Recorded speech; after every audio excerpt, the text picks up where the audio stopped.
Hopefully you're here for episodic generation of hazardous waste.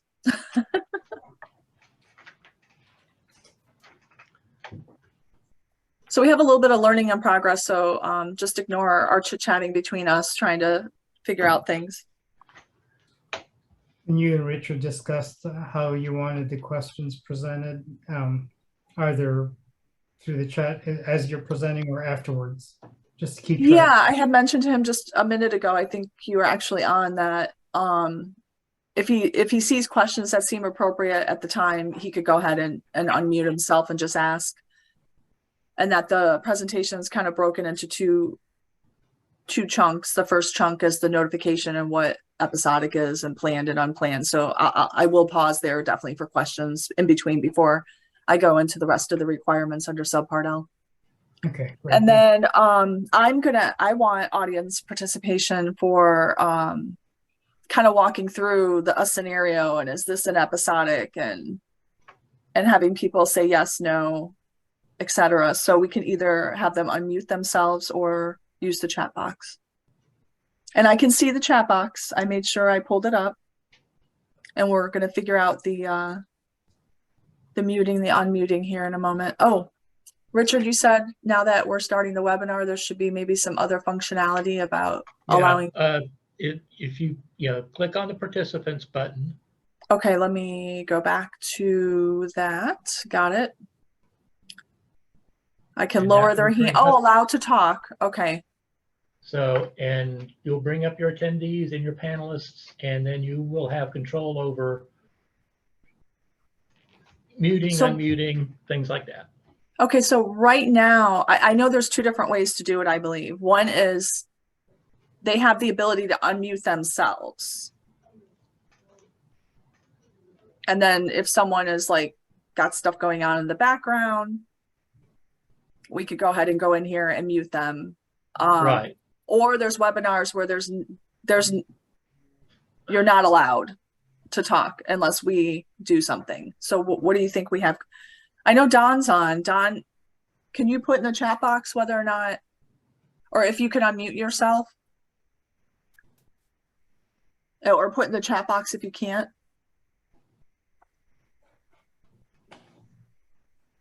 Yeah, I don't know how to control that part. You should be able to highlight the names and it'll. No, I see that to allow them to talk, but I was hoping that we had the ability to let them unmute their microphone. I'd rather not have to go individually and allow people if they're going to answer questions during the webinar. Am I making sense? Yeah. And Don, I don't know if Don can hear me. And it is recording, you guys, just FYI. We were trying to see if Don could unmute himself. Catherine's on as well. Catherine, I'm learning how to host the webinar as well as present today.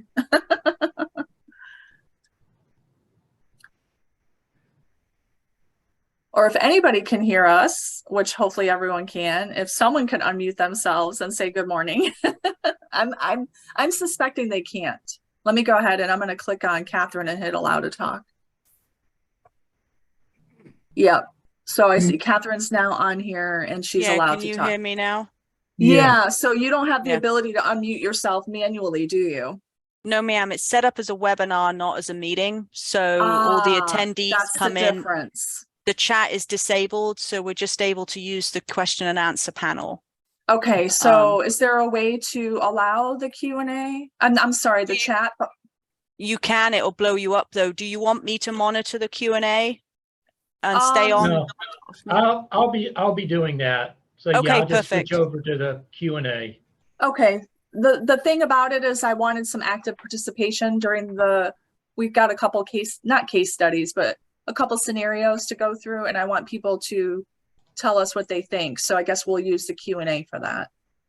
All right, I'll move that. And then Richard can just mark them as answered live, so they go, so they're not confused with questions. That'll work. Okay. Yeah. You can mute me again if you want to.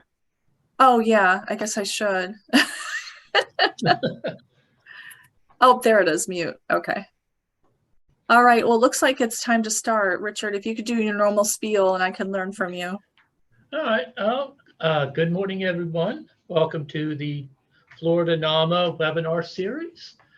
Our presenter today is Andrea Sturmer with North Carolina Department of Environmental Quality, and she will be talking on the episodic generation provision, which has been causing a lot of confusion since that rule went into effect. So hopefully this webinar will help clarify your questions on that.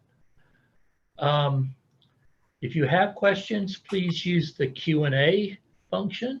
I will be monitoring that and will, at appropriate times, be able to ask questions to Andrea to get them answered.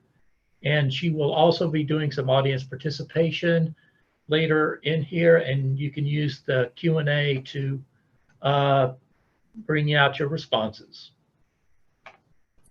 Okay, so again, my apologies, because I'm also learning to host the webinars for people that are going to do presentations in the future in addition to presenting today. So we were doing a lot of housekeeping that you guys could hear.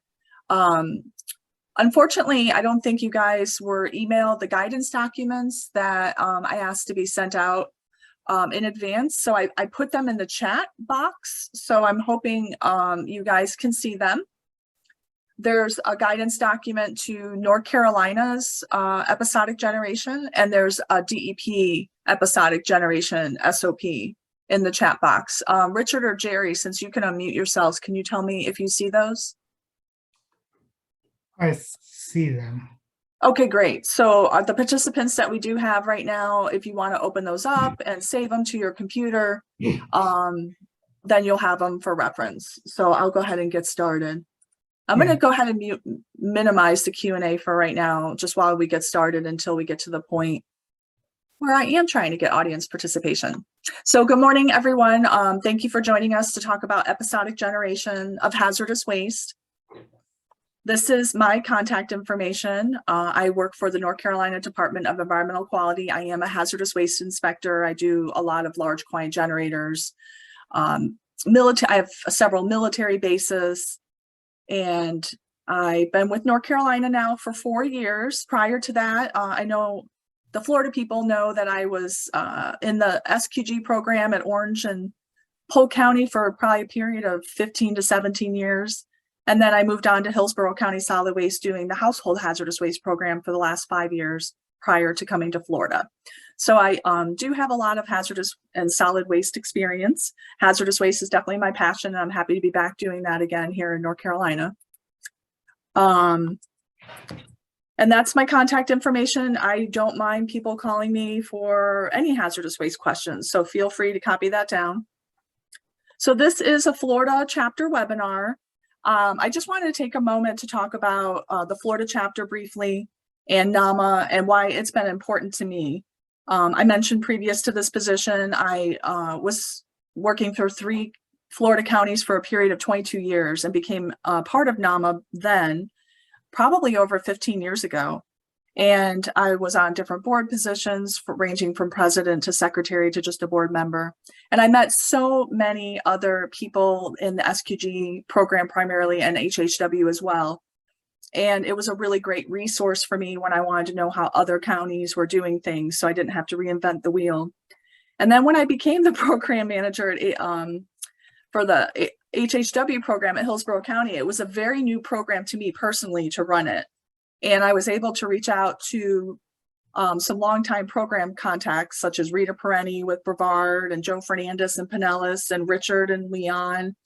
And without this organization, I never would have had that base of contacts to help me navigate through my new position.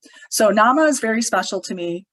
And even though I'm in North Carolina now and I've been here 4 years, I'm still part of the NAMA Florida chapter. So if you're not involved with NAMA, I definitely encourage you to do so. You meet a lot of wonderful people and get a lot of great information to help your programs improve. So thank you for allowing me to have that brief spiel. The last thing I just want to mention is the Florida chapter does an annual workshop every year. And it's typically in May when we're hosting our own workshop. When we host the national, it tends to be another month. But we have one coming up in May in Daytona Beach. So I just wanted to mention that. If you're interested in it, it should be on the website, the NAMA website. Okay, so let's talk about episodic generation. It is an alternative standard to managing hazardous waste. So just like used oil, universal waste, solvent excluded contaminated wipes, there's going to be a specific set of standards for managing the waste under episodic generation. And it does fall under 40 CFR 262 subpart L. This is going to apply to very small and small quantity generators of hazardous waste, because LQGs, as large quantity generators, is as high as you get. So they don't have a max cap on how much hazardous waste they can generate. So the great thing about episodic, and as an inspector, I don't know the whole audience if everyone's an inspector, but as an inspector, if you're going out to VSQGs and SQGs, you want to let them know about episodic generation, because prior to these regulations coming into effect, which were in 2018 for North Carolina and Florida, if a VSQG or an SQG changed their generator status because they did a chemical clean out or changed out a big tank or something, they became a higher hazardous waste generator and had to comply with all of those requirements, which can be quite the shock for a VSQG to have to manage their waste under large quantity generator standards with all of the paperwork that's involved with that. So if they can meet the timeframes and they can follow the requirements in subpart L, it's going to allow that facility to maintain their existing generator category for the hazardous waste. The episodic won't count towards their generator status that month, but they do have to meet the conditions. Okay, I just did something to my screen, so give me a moment, hopefully, to figure out what the heck I did. I know you guys see everything just fine, but it looks a little funky on my end. Okay, it's back. Okay. So episodic events is going to be an activity that's either planned or unplanned, which is defined in the regulations. And it's something that doesn't normally occur in their day-to-day activities. And it's going to result in them increasing the amount of hazardous waste that they're allowed for their category in a calendar month. So a planned episodic event is going to be something like a maintenance of equipment that's going to generate hazardous waste, a tank clean out, removal of excess chemical inventory is a really big one. And short-term projects can be something like you're removing an underground tank and you discover you have soil that's contaminated. So here is a warehouse full of products. Remember, the generator has a lot of control under what they're considering a product, as long as it seems to be managed in a manner that shows it has value and it's, you know, in good condition. The product, they can determine when a product becomes a waste that they can no longer use for their intended purpose. So you can see here this warehouse full of probably products. And if this probably would be an SQG, if they got rid of even a couple totes of material as a waste in one calendar month, they're going to exceed what they're allowed for their monthly category. This is an example, obviously, of a cleaning of a tank. Those often will generate hazardous waste as well. And this is just someone doing some maintenance of equipment. So an unplanned episodic event is something that the generator did not reasonably plan or expect to occur in their operation. So these are going to be things like a production process upset. I have retail facilities like Walmart that will have a product recall. They've often done those under episodic. I think the one that was recent across North Carolina and probably across the country was a disinfectant that they had to recall, and they had to get rid of it. It was quite a bit. Things like accidental spills, acts of nature like hurricanes and flooding. And here's just some examples of a hazmat team getting ready to respond to a spill. I hope it's not that spill, because that looks like the lab person can take care of that all on their own. Flooding, especially I'm sure in Florida, I know state agencies are typically reaching out to their larger hazardous waste generators and their commercial treatment, storage, disposal facilities after a hurricane and flooding to see if they've had any impact that's going to cause them to have more hazardous waste, fire, and a spill. A process upset, I forgot to mention at the beginning, in North Carolina, the inspectors are the ones that approve episodic generation requests from our hazardous waste facilities. I have 27 counties in North Carolina, so I do these very regularly, probably at least once a week. And one of them that I had was one of my sites that's normally a small quantity generator. They're a chemical manufacturer, but their hazardous waste generation is really just from their laboratory analysis. And this particular facility, of course, has lots of tanks with products in it to make their fibers. And under normal circumstances, they're not generating hazardous waste from the actual process, but they had a process upset in their at their facility, and a big tank full of something that would be ignitable now became a waste that they couldn't use for their intended purpose. So this was a really good set of regulations they could use to still maintain their SQG category. So let's talk what's not an episodic event. The first one is really important. It's not, so if you have a facility making widgets and now they're making more widgets because they're busier and they're generating more hazardous waste as a result, increased production is not episodic. They would have to notify at the higher generator status if they're in that position. The second one is also really important. If they generate waste from some type of event and they go ahead and send it off for analysis and it comes back as hazardous, and then they're notifying the state that they want to do an episodic, that's not going to work either. They have to, we'll talk about this example further in the presentation, but an episodic event doesn't begin when sampling results come back, and we have to deny some requests because of this. So the unplanned event is not because you didn't plan to have hazardous waste, it's because the event itself was unplanned, like a spill.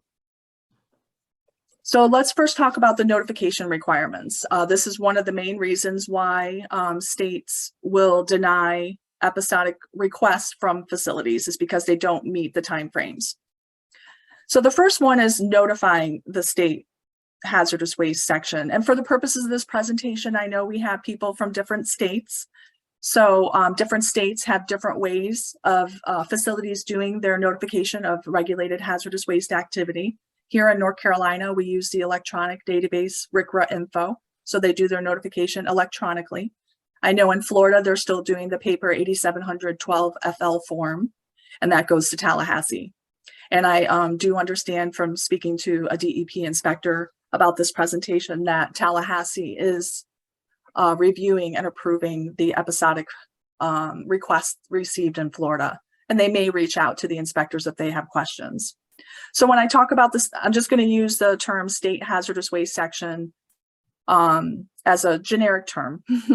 So for a planned episodic event, facilities have to notify their state hazardous waste section at least 30 days prior to initiating that event.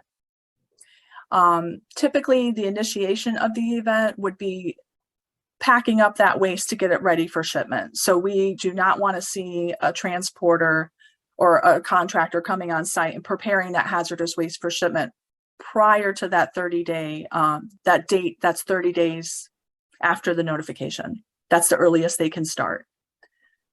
If it's unplanned, obviously they didn't plan for it to happen, so they can't notify us in advance, but they are required to notify their state hazardous waste section within 72 hours of it occurring. So that would be when they would generate the waste. And this is a little bit more flexibility in the notification. With the plan, they have to actually fill out the form, where unplanned, they can actually call the inspector, call the Tallahassee hazardous waste and let them know that this occurred. And then they follow up with the notification.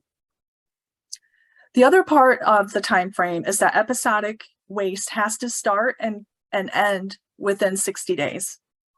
If a facility can't get it shipped off site within 60 days, then they're not going to be able to take advantage of these less stringent provisions. So all episodic generators are going to have an EPA ID number to ship off that hazardous waste, including very small quantity generators. And then they're going to have to meet the conditions that are outlined in subpart L that we'll talk about the second half of the presentation. So this is just a little summary slide that the facility would submit the notification for their planned event at least 30 days before starting. The event itself can't go past 60 days. And then for an unplanned, they have to notify within 72 hours of it occurring, and it still has to end within 60 days of it getting generated. So facilities are allowed one episodic event per calendar year. They may be able to petition the hazardous waste section for a second event if it's the opposite type of what they initially had. So if they had a plan, they may be able to do an unplanned, vice versa. So let's talk about for a moment, what is the start date of an event? The start date of a planned event is normally going to coincide with the date the waste is generated. It can vary. For example, if a county or a state has to go through some type of bidding process, the planned event doesn't necessarily have to include the bid process itself to secure the contractor. But at a minimum, we don't want the contractor performing any packaging of that waste until that start date. And then for an unplanned, it's going to be the date that it got generated. Well, again, whether or not the facility has completed the analysis, if they're going to do analysis. So if a facility cannot meet the either notification timeframe or they cannot ship the waste off site within the 60 days, they cannot use the episodic generation provisions. And they're going to be subject to the full hazardous waste requirements based on their generator category for that calendar month. Because remember, it's not the average of what they're shipping off site. Their generator category is based off of what is generated that month. So when you're doing a clean out or you have a spill, you're going to generate a whole bunch of hazardous waste all at one time. And then the facility would have to submit the notification to their state to notify at that generator category. So instead of being an episodic small or a large, they're going to be an actual small quantity generator or a large quantity generator. And again, subject to all those hazardous waste regulations. And this kind of summarizes what I just said. They can't use the episodic generation if they can't meet the 30 days for a planned event. So in other words, they want to start sooner than 30 days. And this is a question I do get a lot when I approve planned events. They're like, okay, it's approved now. Can we start in 2 weeks? No, you really can't. I think some of the reasons why the EPA required 30 days is to allow for states to process those requests and to go out and do a site visit if they want to as well. For an unplanned event, it would be a facility not notifying their hazardous waste section within 72 hours of generating that waste. So they may have waited until they got the analysis back, and in that case, we can't approve it. And then for both planned and unplanned, if the facility cannot meet the 60 days of getting that waste off site, then they wouldn't be able to do the episodic provisions. So if they cannot, they're going to have to meet the full generator requirements for the amount of hazardous waste they're generating that category month. So in addition to episodic generation, in North Carolina, we have what's called a short-term generator. And I know Florida has what's called an emergency ID number that they can issue. These are different. Episodic generation is going to be for a facility that normally generates hazardous waste as a V or an SQG. Whereas a short-term generation is like a one-time, one and done. It's for a site that doesn't normally generate hazardous waste. They have 90 days in North Carolina to remove that waste, but they are going to be subject to the full regulations of whatever they're going to generate. So that's always interesting. And it's going to be a site that does not have an EPA ID number. And once again, it's mainly for sites that don't generate hazardous waste. Same thing for the Florida emergency number. They have something for a release of hazardous waste or a one-time cleanup of like an abandoned property, something like that. So comparing episodic to short-term generation in North Carolina, episodic, they're going to have to get an EPA ID number, and they can use it once a year, maybe twice if they petition for the second event, and they're going to have to comply with the alternative standards, which are less stringent.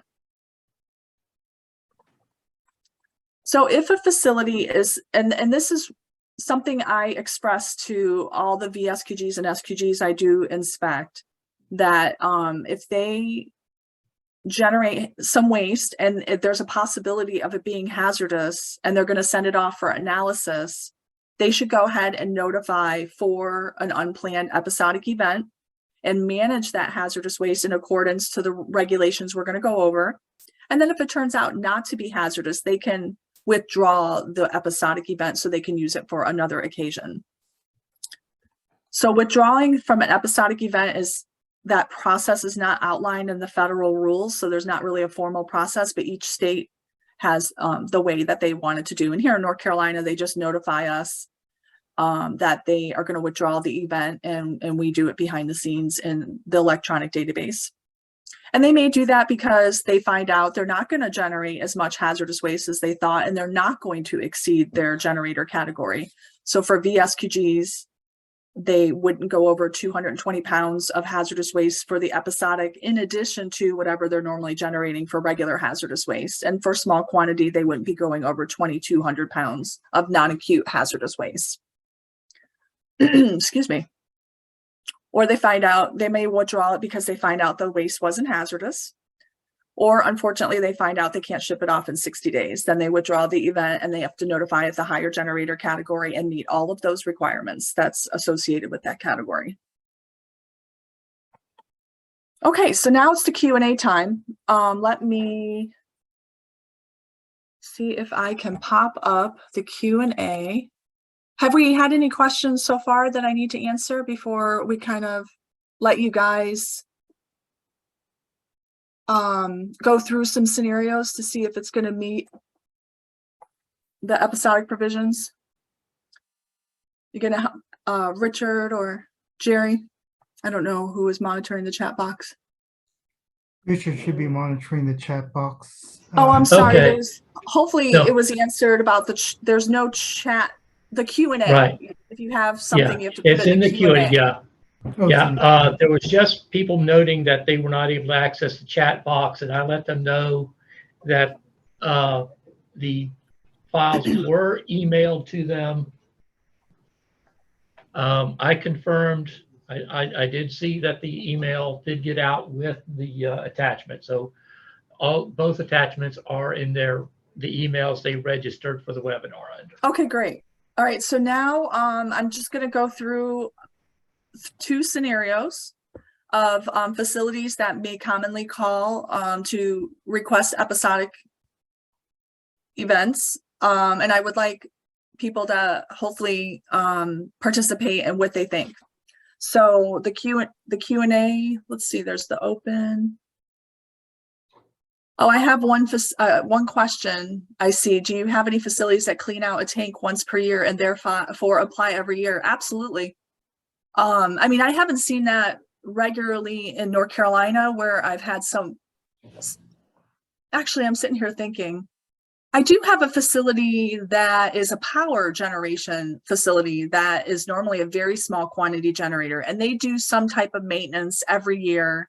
I don't know if it's necessarily a tank clean out, but they seem to be an episodic generator every year. And we just make sure that it's one per calendar year for a planned clean out, so that, again, I can't emphasize how much I think these regulations really benefit these smaller facilities and not having to worry about arduous regulations they're not normally subject to.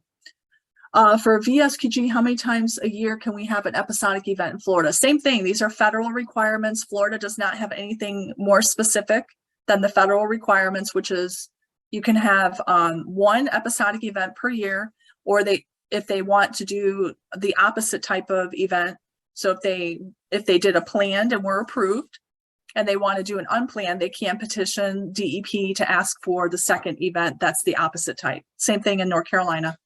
So those are federal requirements. And okay, so hopefully we can figure out how you guys can plug in some information into the Q&A to help go through this scenario here. And I got to click back over here. Okay, so we have Johnston's Auto Body Shop, and they're normally a very small quantity generator. They do not have an EPA ID number, nor are they required to.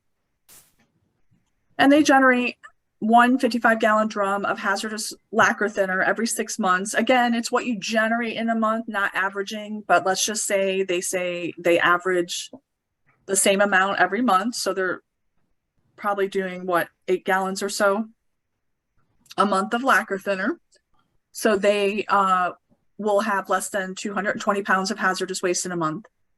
So now they decided they're going to replace their solvent-based paint system with waterborne paint system. And we would hope the facility could find someone else that could use the paint for the products, for its intended purpose. However, in this case, they were not able to find another body shop that could use it for its intended purpose. So they're going to have to dispose of it. So obviously they're going to generate a lot of hazardous waste all at one time. So can they become an episodic generator? I'd like to know what you guys think. And hopefully you can put it in the open portion of the question and answer. Okay, while they're working on that, Larry Sweetser did have a question or a statement. Cleanup of a spill can take longer than 60 days because of groundwater contamination. Would that make them ineligible for episodic generations? Yeah, if they have a spill that impacts groundwater, they're probably going to be working with seeing if they can clean it up. I think it's typically in a year, and if they can't, then they're going to have to get a permit for cleanup. Is what I'm seeing in North Carolina. No, it definitely wouldn't be episodic for cleanup of groundwater. Now, a spill that has gone to the ground and has not yet impacted groundwater, definitely a possibility they could do that as an episodic unplanned. Okay, so I'm getting some yeses that people think that this could be an episodic event, and I agree. Do you think it's planned or unplanned? And So Richard, I see you're having to clear those out as people. Don, perfect. Yes, it is planned. And I can't see the full name of the Chavez person, but yes, it is a planned event. Perfect. Removal of excess chemical inventory. And when they're filling out the notification for the episodic, great, Sandra. Yes, planned event. There's some common types of planned events, such as what we talked about, tank cleanouts, removal of excess chemical inventory. And that's what they would choose, is removal of excess chemical inventory. So how much waste is going to get generated? It's going to be 8,000 pounds of solvent-based paints that they're getting rid of in addition to what they normally generate. So what generator category would they be if they couldn't take advantage of the episodic provisions? Sandra, we're going to talk about the EPA ID number briefly in just a moment. Yep. So 8,000 pounds of hazardous waste. If they cannot meet the notification requirement for a planned event, which is 30 days before they start, they're going to be a blank small quantity generator. They're normally a VSQG, but because they're going to generate 8,000 pounds of solvent-based paint all at one time, I know the Q&A part might be lagging behind a little bit. So 8,000 pounds of solvent-based paint would make them a large quantity generator. Perfect, Don. Thank you for your participation. Can always count on Don. So yeah, hopefully they're going to be able to do this planned episodic event, because otherwise they're going to go well over what's allowed for a VSQG. They're going to pop themselves right into a large quantity generator. Okay, so can they meet the timeframes for notification?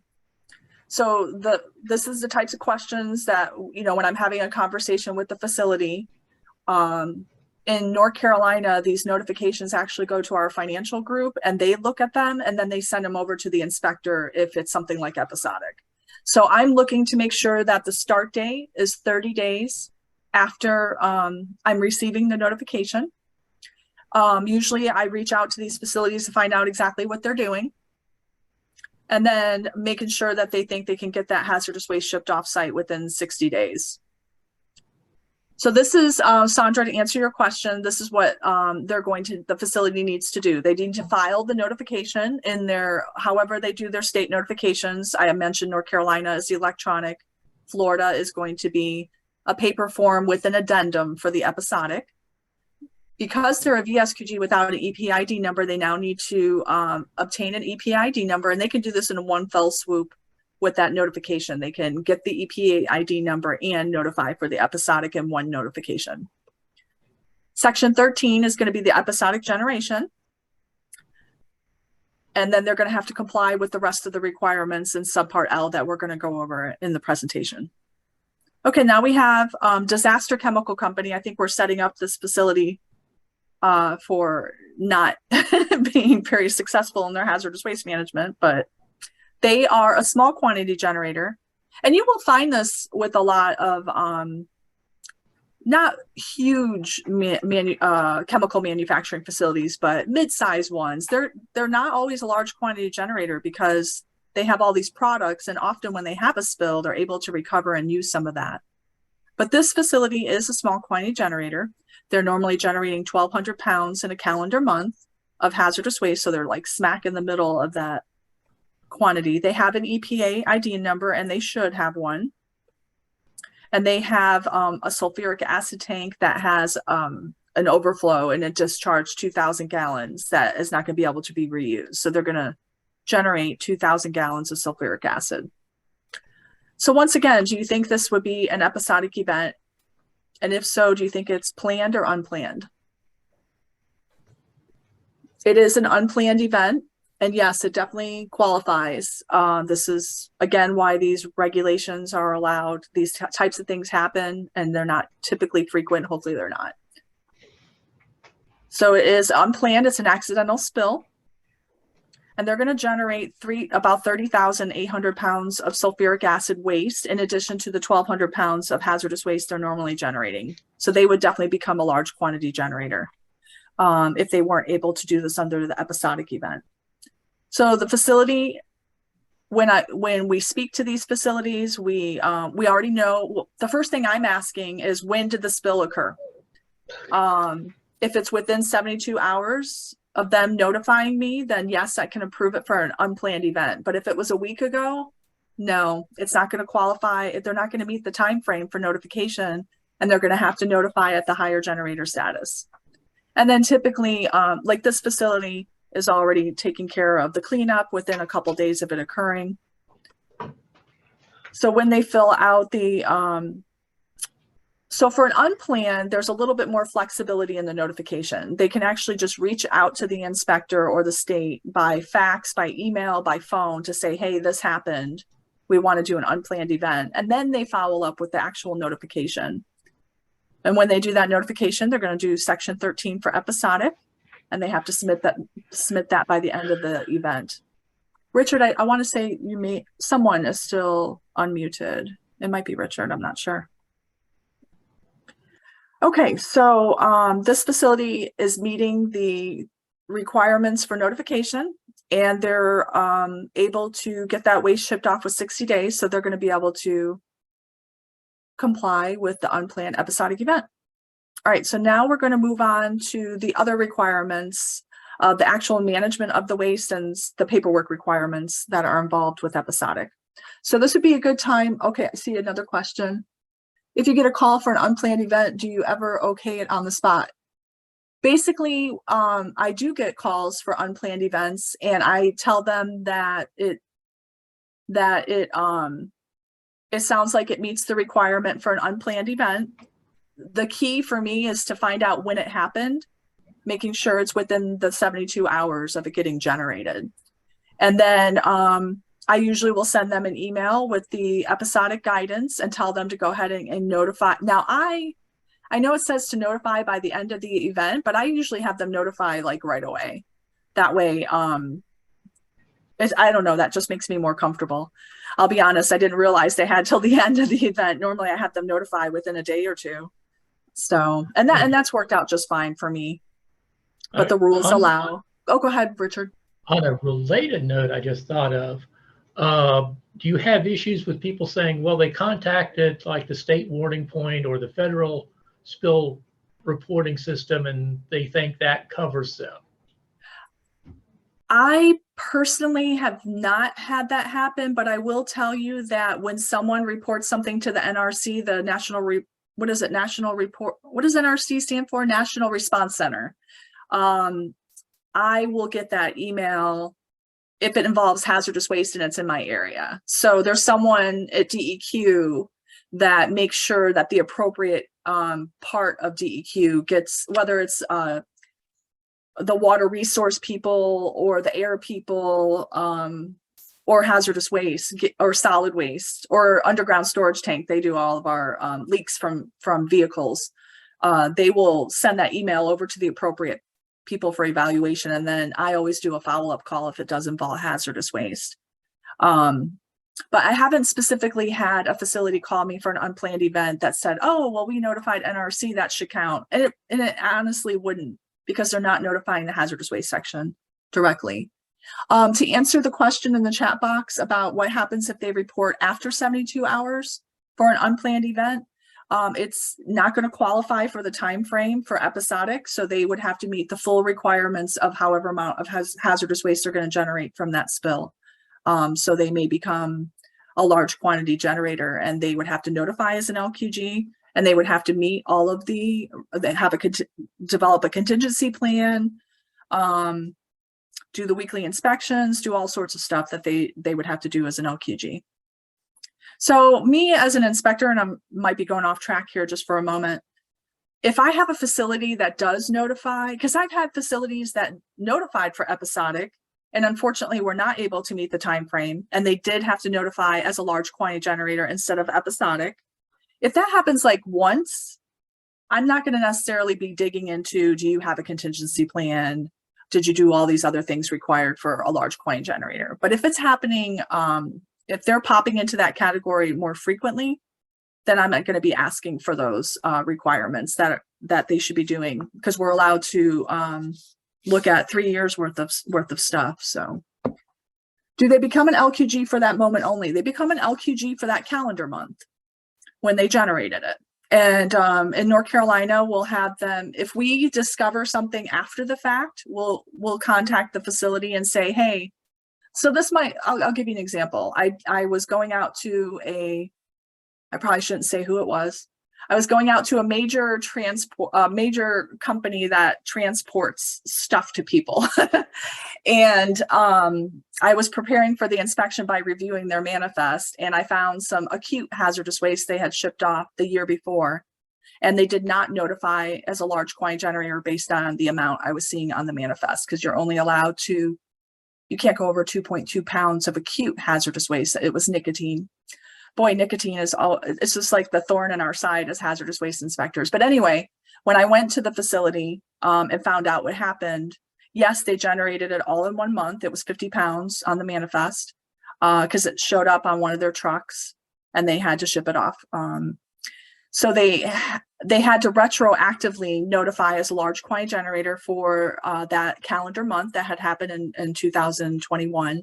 And unfortunately, because it was an odd year for hazardous waste generators, they also had to file a biennial report, which is required for large quantity generators that are large quantity generators in an odd year. Episodic, they don't have to worry about biennials because they're not subject to all those hazardous waste regulations. So hopefully that answered the question. Yes, chat is not working because it's a webinar. Apparently you just do Q&A. So I think hopefully this is Jean Richards, Jean R. They had one a couple of years ago. They had to notify DEP in writing. The original form had to be mailed to Tallahassee. Yes, in Florida, 8,712 forms are still paper, and they have to be sent to Tallahassee. And they're approved at the Tallahassee level. I'm not sure if there was something else in there that I missed that I didn't answer, but if I didn't answer that fully, just let me know. Okay, so now we're going to go into the requirements, the rest of the requirements. So I know this is probably a little hard to see, but I wanted to show you what it looks like on the in RCRA info. Oops, I'm trying to get my little laser. So this is section 13. Are you a VSQG or an SQG generating hazardous waste from a planned or unplanned episodic event lasting no more than 60 days? That's going to cause you to be in a higher generator category. Wow, that sentence has a lot packed into it. If yes, they're filling out this addendum. So at DEP, there's a paper addendum that goes for the episodic. So they're putting yes, and it opens up all these fields for them to complete. So it's planned or unplanned, what project type. They have tank clean out, they have planned excess chemical inventory. And then I mentioned the beginning date for a planned, I'm always making sure that it's not 30, it's at least 30 days after the day they're notifying. And then they have up to 60 days to put that end date. They have to, I cross this out just to protect the innocent, but they also have to list an emergency contact person. They have to put the waste types that they have and the quantities and the waste codes. That helps determine if they're gonna go from a VSQG to a SQG, or if they're an SQG going up to an LQG. And then this is just a manifest that was from an episodic event. And then here's just a container you're going to see in the presentation. Okay, so VSQGs and SQGs that are approved for an episodic event have to get an EPA ID number so they can ship off that hazardous waste. They're going to have to, so even though they're not meeting the full requirements of the higher generator category, you're going to see in the next few slides that they're having to meet some minimums of what that next category would do, for lack of a better term. So VSQGs don't normally have to label their hazardous waste, but guess what? Now they do, because they're going to generate more. So just like with universal waste and used oil, we are very specific about the wording that has to be on these containers, and it must say episodic hazardous waste. So this one, and it doesn't have to be fancy. They can handwrite it. They can use a pre-printed label. This particular one is something that they don't know if it's going to be hazardous, and they notified for episodic, and they're going to manage the waste as episodic waste until they get the test results. So they have episodic waste, and it has pending analysis, which is perfectly acceptable as long as it says episodic waste, hazardous waste, sorry. They also have to have the date on which the event began, which is usually the accumulation start date. These dates, of course, have to be visible on each container. If they're using a tanks to accumulate the waste, they can use inventory logs or other records to show when they began the episodic event. They also have to be marked with the indication of the hazards of the contents. And the next few slides are dedicated to this because this is from the generator improvement rule. Most of you are probably familiar with it, but we're just going to go over it again. So the hazards of the contents are going to be the RCRA hazards. So these are ignitable, corrosive, reactive, and or toxic. And the rules allow for multiple ways to show those hazards on a container. There's flexibility. It could be, the most common are the DOT placards, the HAZCOM pictograms, and the NEFA fire code diamond, the point-on-point diamond. So here's some examples. So the newer hazardous waste labels have a section where they put the RCRA hazards with the a box that they can check to indicate which hazards are associated with that waste. I've never seen these labels before, but these have, it would have to say episodic hazardous waste, and then they would fill in the accumulation start date, and then they're showing reactive, corrosive, toxic, etc. So the DOT placards, RCRA doesn't specify the size or the location of the markings on the containers, but if the facility is attempting to meet compliance with RCRA using DOT, they're going to have some level of training, because the DOT requirements do not always achieve compliance with RCRA and vice versa. And I'll have an example of that in a moment. The miscellaneous placard does not give any indication of what the hazards are associated with that waste. So the miscellaneous placard is definitely not allowed. If it's on the container, they need to demonstrate, they need to mark the hazards in another manner. So they would have to either use the words, use the pictograms from the OSHA standard, etc. So when I was talking about DOT does not always satisfy RCRA hazards, the main example that I keep running into, I've been doing this now for 4 years here, and I still have a problem with F005 spent non-halogenated solvents. So you're going to find these at laboratories, you're going to find them at body shops, manufacturing facilities. Everybody's generating solvents. And the F005s are going to be like your toluene and your methyl ethyl ketone. And they are specifically listed for ignitability and toxicity. So those are the two hazards associated with the RCRA hazards. And they have to indicate both of those on the container. I can tell you that spent solvent is not normally a DOT toxic. So they'll have the flammable placard, but they won't have the toxic because it's not DOT toxic. So then the facility's like, oh, do I need to add the DOT toxic? I said, that's up to you. Your transporter might not like it, but you need to somehow indicate toxic on there. And they can mix and match the requirements or the different options. They can write the word toxic or mark it on the label if it has the check boxes and have the flammable placard. But they do have to indicate all the hazards. And then for the GHS system, these are the toxic. This would be the RCRA toxics. This would meet the corrosive. This would meet ignitable, and this would meet reactive. I'm trying to get the pointer away so it doesn't distract you now. Sorry. And then the NEFA diamond is the point on point. I only emphasize that because I did have a facility that had the NEFA, I don't want to use the word, I guess it is hazards. Hazards indicated horizontally. So they had a little red box with like a 4. They had a little blue box for the health and the yellow box for the reactivity. But it was so obscure. I didn't even, when I looked at the container looking for the hazards, I didn't even recognize that as NEFA. And it turns out that the Fire Protection Association does require the point-on-point diamond, which you see here. So this is another way. Go ahead. That horizontal one is another, I you know can't what remember the initials offhand. It's another. It's a paint system. one, right? It's a Yes. paint. I just remembered that. You're right. That's not NEFA. It's something with an N. I had another facility that had that, and they told me what the system was. And because it's a common system, the bottom line is that your employees need to understand what they're looking at on that container.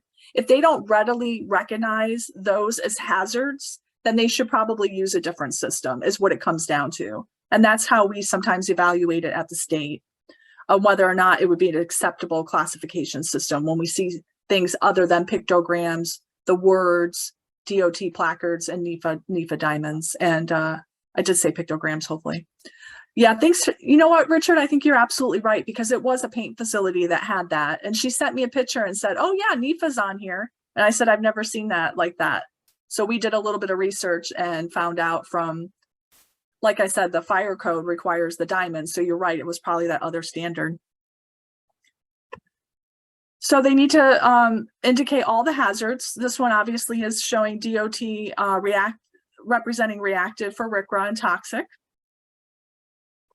And then this one's all over the place. And it's okay if they're applicable. If someone's trying to, you know, say we don't like what you're telling us to do, and this is how we're going to shove it in your face, that would be completely different.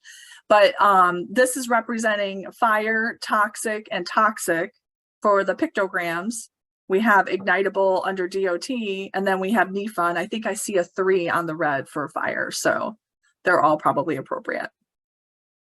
Okay, so additional requirements besides container markings for very small quantity generators, and this is where you're going to see it kind of dipping into the SQG requirements a little bit. They're going to have to manage their hazardous waste in a way, the episodic hazardous waste, in a manner that minimizes the possibility of fire, explosion, or release of hazardous waste. The containers have to be in good condition and compatible with the waste being accumulated, and they have to be kept closed unless they're actively adding or removing waste. These are regulations that don't normally apply to a VSQG, but they do have to do this for their episodic waste. For tanks, they're going to have to meet some of the tank requirements, which are daily inspections. For SQGs, they have to just meet their normal container requirements. So there's nothing additional for this portion of it. Their containers, SQGs always have to make sure their containers are in good condition and compatible with with waste being accumulated. And they have to be kept closed unless removing or adding waste.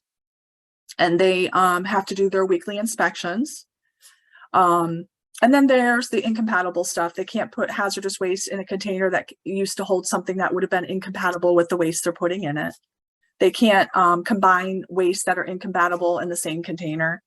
And if they are generating different types of episodic waste, they need to keep those incompatibles separated. And if they are using tanks to accumulate their hazardous waste, they're going to have to meet all the subpart J requirements for tank accumulation, which include daily inspections, having secondary containment, and subject to closure of the tank. The special conditions for accumulation of ignitable and reactive waste include keeping that hazardous waste at least 50 feet from the property line. VSQGs and SQGs have to use a hazardous waste manifest. This, Richard, I think is the part that you were interested in here in Florida for the HHW programs. I had a conversation with DEP. I know a lot of Florida VSQGs will use an authorized HHW program that can collect very small quantity generator waste from VSQGs. And they would not be able to use that HHW that's authorized to collect VSQG waste for episodic waste, because it's going to be a lot more waste than normal. So I confirmed that with Central District before doing the presentation. Yeah, so episodic waste has to be picked up at the site by a transporter and taken to a TSD. Go ahead, I'm sorry. I said, yeah, that's a very important difference that could get programs in trouble if they're not aware of it. Well, fortunately, I think even if the program doesn't know, they're going to see a lot more hazardous waste than normal, and that would I would hope give them a clue that this isn't the normal amount of waste we would see from a VSQG. And then once they find out it's from episodic, you can say, okay, you know, I'm sorry, but we can't take episodic waste. You're going to have the transporter come to you. So, and hopefully DEP is. What I've been told is that when DEP sends out the approvals to the facilities, they are including the guidance documents.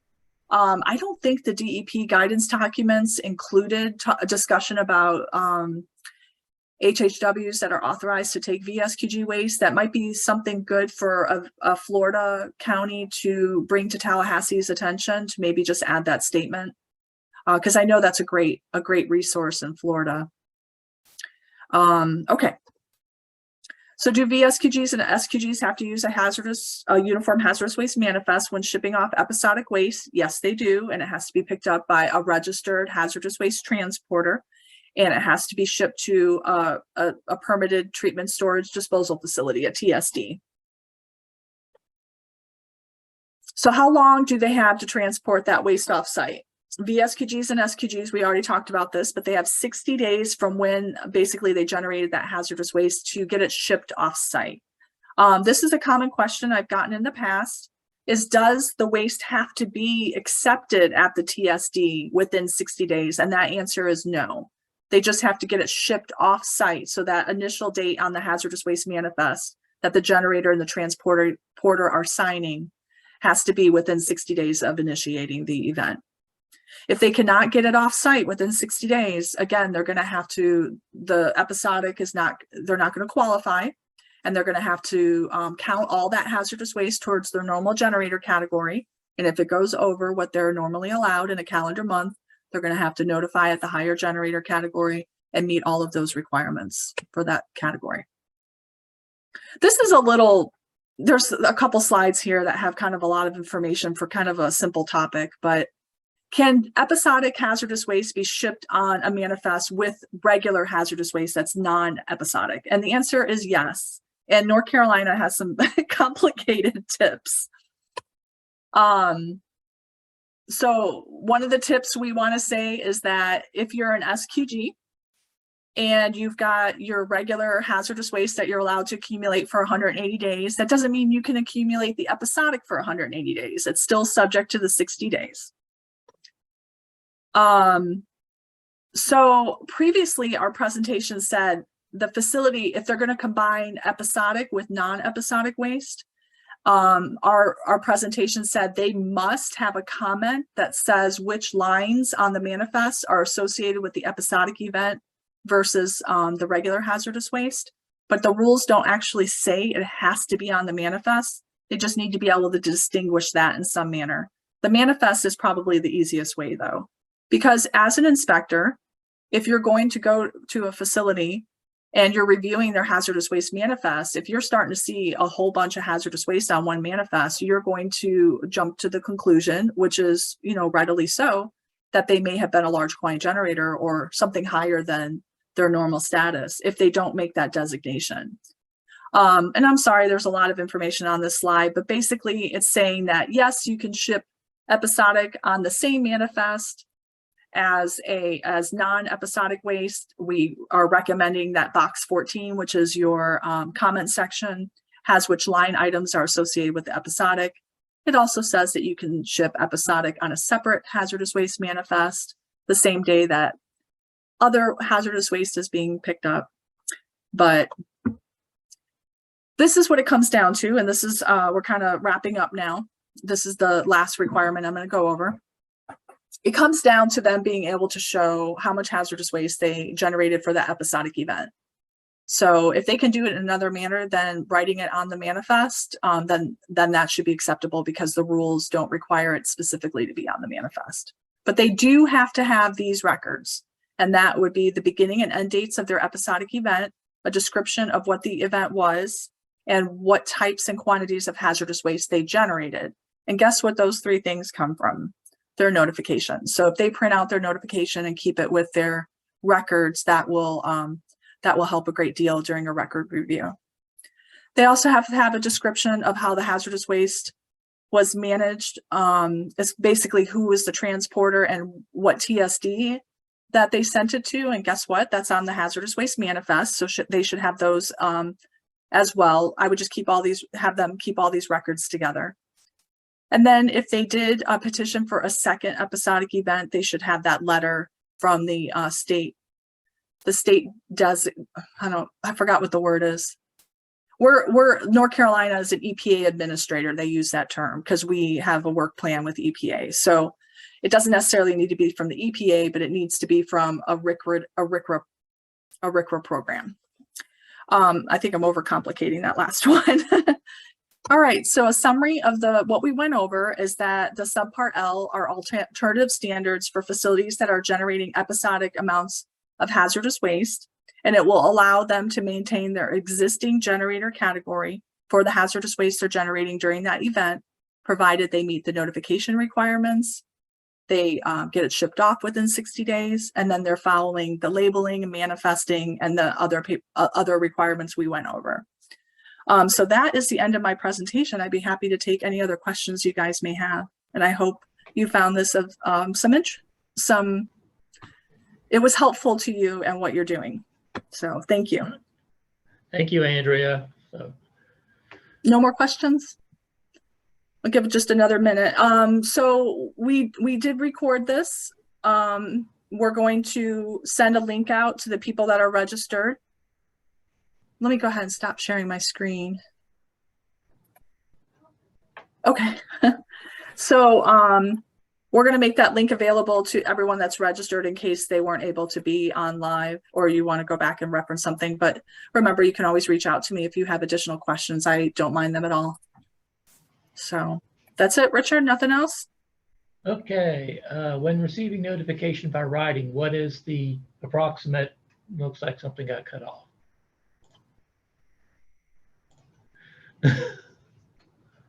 Let me see if I can pull up Q&A too. Time that they receive, yes or no? So, oh, yes, I see it. When receiving notification by writing, what is the approximate time there? Oh, I got it. In North Carolina, our financial group is emailing the inspector, and I know I approve them within a day or so. And then Andrew is the one that does them. He turns around and approves them pretty much right away. So it's just a couple days here. And he always copies the supervisor in case that inspector is out. Then someone else can review and approve it. I don't know how long Florida takes to approve them. But again, the 30 days is part of that flexibility to allow the state. Some states, when I attend some of the meetings, and Don, you've been on the RIN meetings as well, some of these states are getting bombarded with these requests, and it does take them a couple weeks to get through it. So I can only speak for North Carolina, which is a few days. So thank you everyone for those positive comments. I appreciate it. So I can't reiterate how much I think it's a great rule. So make sure all your VSQGs and SQGs know it, print out that guidance document. I encourage someone to get that statement added about not allowing to bring that to a VSQG collection and an HHW as well. That might be helpful. So hand sanitizer. Hand sanitizer, unfortunately, you guys probably know, is a hazardous waste if they can't use it for its intended purpose or have someone reclaim it.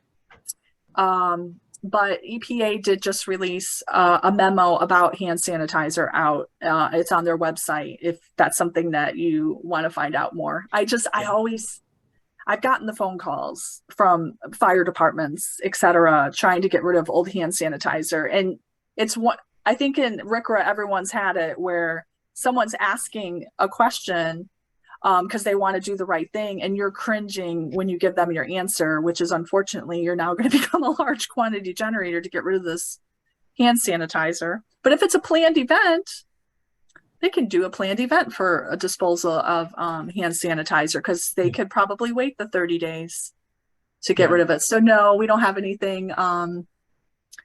We don't have any webinars, or maybe that would be a good session for the May workshop. If you guys are interested, you can let us know about that.